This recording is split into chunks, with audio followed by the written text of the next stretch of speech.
Hello everyone and welcome to the Hockey Hub. So today we're going to be doing another team preview and we're looking at the Anaheim Ducks. Now the Anaheim Ducks haven't exactly had a big offseason, but they have made some moves and it's interesting to see where they're going to be coming into next season. Now we're going to be looking at this team the other way that we're doing all the other teams. So if you haven't checked out those videos already, I suggest you do so, but we're going to start off with what they added. Now, the Anaheim Ducks did make a bit of a splash in free agency, signing Kevin Shattenkirk to a 3-year deal. I don't mind this signing for the Ducks. I don't think they really overpaid for Shattenkirk's services. He's an offensive defenseman, and he's probably just going to play a power play and a second pairing role for them. He should fit in well in Anaheim, playing alongside a guy like Josh Manson, so I think that's a good pickup. They also signed Derek Grant, who they've had previously. Grant is an underrated fourth-line centerman. He played well in Anaheim, didn't exactly fit in too well in Philly, so he's back in Anaheim, and I feel that's probably best for the team and the player. But going into what they lost. Now, Anaheim didn't really lose any big-name players or in a trade or free agency or anything. They just lost some depth. They lost their backup goaltender in Ryan Miller. They lost Eric Gabranson, which that's not really a loss. Matt Irwin, who's another depth defenseman, and Michael Delzato, who's another depth defenseman. So I do think Anaheim, when you look at what they gained and what they lost, definitely improved. They really only lost some depth pieces, and getting Shattenkirk is a pretty good splash for free agency. But moving into their top six. Now, Anaheim's top six is really interesting because it could look very different in a couple of seasons. Ryan Getzlaf has only got 1 year left on his contract, and he is starting to pop up in trade rumors. There's also Adam Henrique, Ricard Raquel, Jakob Silverberg, and maybe Sam Steele. And I think Trevor Zegras could push for a roster spot as a rookie. They don't really have a lot of forward depth. There is guys like Max Jones and Maxime Comtois that could potentially push for a top six role, but I think Zegras is easily their most skilled prospect when it comes to forward. So I think Zegras could potentially push for a top six role and could be a dark horse for the Calder Trophy. But overall, their top six isn't exactly great. Getzlaf is getting older. He has been declining, and he's no longer that star power forward center. He's still a solid player, but yeah, definitely out of his prime. Like, the top six isn't exactly bad. It's just there's no real star power there, and definitely needs some work. But they're kind of in a rebuild right now, so that's to be expected. But moving into their top four. Now, I actually really like Anaheim's top four. There's Hampus Lindholm, who any Anaheim fan will tell you is very underrated. Lindholm is a very good two-way defender and one of the most underrated defensemen in the league. There's also Cam Fowler, who's a solid option.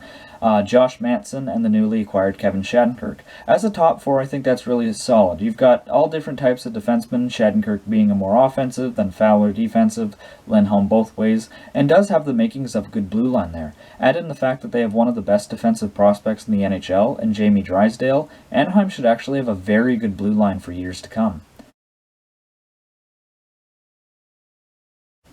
But going on to their goaltending. Now, to me, their goaltending is quite interesting. John Gibson is the set starter, and he's going to be that for a very long time. Gibson is a really good goalie. I do think he gets overrated sometimes, and he had a bit of a down year this past year, but I do think he can probably bounce back and put up decent numbers. But I don't really know who their backup's going to be. It could be Stollarts, which in that case, he's kind of an AHL level starter. They did let Ryan Miller walk. They could still re-sign him. He is an unrestricted free agent, but it's not looking likely. I think Craig Anderson could potentially be a good fit to mentor another younger American goaltender in John Gibson. So yeah, I think Craig Anderson could fill that backup role, but for right now, it looks like John Gibson's going to play nearly every game for them again. Miller was a decent backup, but is obviously aging, and I guess the team felt like they should move on from him. But going into their best players, now Anaheim doesn't exactly have the core of a contender. Their best player is probably John Gibson, but then there's also Hampus Lindholm, Ryan Getzlaf, Adam Henrique, and Ricard Raquel, and Cam Fowler. So those are the guys that I would say is their core and their best players, and that's not exactly a great core. They're all solid players. There's just no real star power there, maybe outside of Gibson. That core definitely needs some work, and I think help is coming with the likes of Zegras and maybe Comtois and Jamie Drysdale. I think those guys could potentially be stars, maybe not Comtois, but definitely Zegras and Drysdale. And if they have another bad year, they're probably going to get another high draft pick this year, and maybe, maybe a star player comes out of that. So I don't think Anaheim's core is bad, but you can tell that they're definitely not in contending mode, I guess. But going on to players that I think should be talked about. Now, I do want to talk about the young Trevor Zegras. Now, I think if Zegras can actually get himself into a top 6 role, he could really help out Anaheim, and Anaheim might be a dark horse team to make a playoffs, especially if the divisions are realigned and Anaheim is in a weaker division. I think Zegras has a lot of potential. He's a good two-way center. He can play at all aspects of the game, really. He's a good passer, good goal scorer, so very talented player, very good prospect, and I'm sure Anaheim was quite happy to get him at 9 in the 2019 draft. But I also want to talk about their captain, Ryan Getzlaf. Now, Ryan Getzlaf is proving to be one of, if not the greatest Anaheim Duck of all time. He's going to lead them in basically every statistical category, but the end might be near for Getzlaf in Anaheim. He could be traded at the trade deadline. I think he's one of the top candidates for that, considering his contract is almost up. And since he's an aging player, who knows if he wants to stay in Anaheim for a rebuild. They've already missed the playoffs the past couple years, and a player his age likely wants to contend, especially when he has that cup pedigree. He was on a contender for so long. He's a player that's used to winning, and all this losing and rebuilding probably isn't sitting too well with him. Maybe he does want to stick around long term, and I'm sure Anaheim fans would be okay with that, but they could probably still trade him to a contender and get back a decent return for him. Maybe not a first-round draft pick, but maybe a second and a decent prospect. I do think Getzlaf still has a little bit left to give. Not necessarily a high-end center at this point, but if you're requiring Getzlaf to play a number 2 center role, I think he can actually still provide you with good service. But I also want to talk about John Gibson. Now, John Gibson, to me, is probably the most overrated goaltender in the NHL.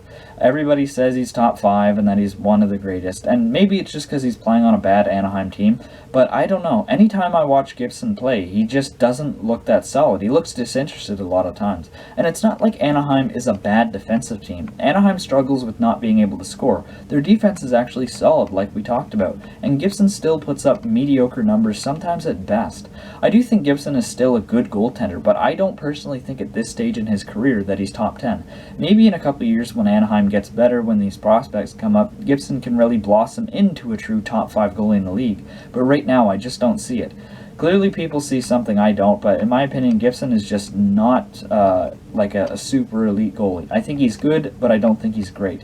If he can become a great goalie and really have a great year next year, that, Anaheim could actually be a team that some teams need to look out for. But for right now, I don't see Gibson and the Anaheim Ducks being a big threat.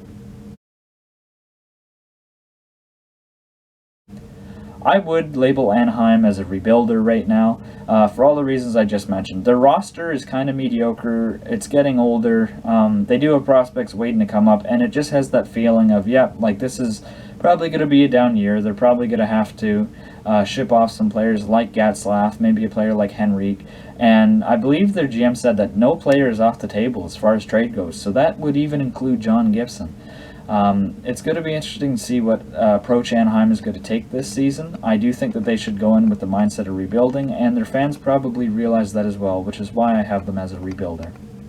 But that does it for today's video. I appreciate you guys watching till the end. Please leave a like, comment, subscribe if you haven't already, and I will see you guys later. Bye for now.